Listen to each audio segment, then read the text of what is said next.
let me say, I find myself in this position by default to a degree and by design to a degree.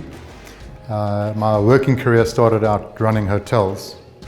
So I've always been in hospitality, but not necessarily responsible for HR as I am now.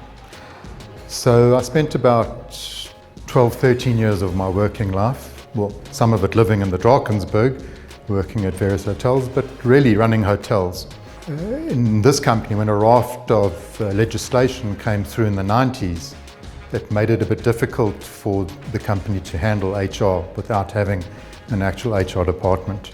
So I put up my hand and said I'd be interested in that. And they did a few tests on me, etc., to see if I'd be suitable. And I got the position of HR manager at that stage.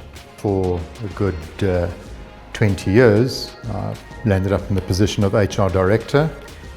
And yeah, I've really enjoyed the move and the change. To my mind, it's a set of values, behaviors, and actions that, when taken together, ensure that a company can operate sustainably and effectively. Well, I don't think I need to say profitably as well. Well, let me say I know that culture is everything.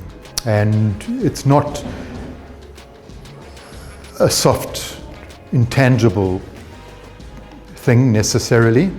There are aspects of it that are, but culture can also be around how a company performs. Someone was speaking to us the other day and telling us about the difference between Google and an Apple in terms of their performance culture.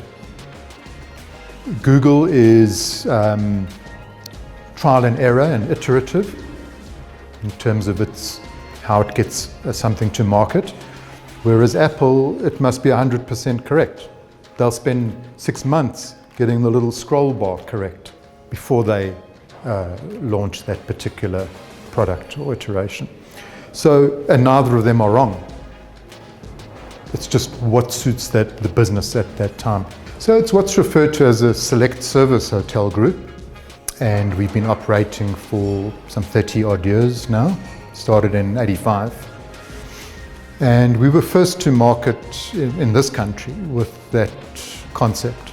So it was only a full service hotel of varying standards that you had before that.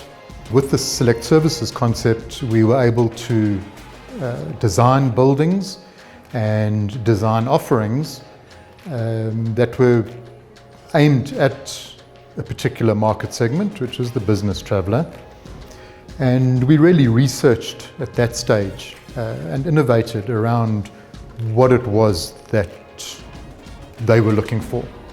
The byline at the time was no frills, and it really was. It was what you needed, but essentially the very best in quality of what we could offer in that respect. Road Lodge, being the most budget-conscious hotels, Town Lodge, City Lodge, which is a 3-star offering, and Courtyard, which is a 4-star offering essentially. Once again, all of them select services, but with varying room sizes, varying amenities to differentiate between them, and obviously varying prices.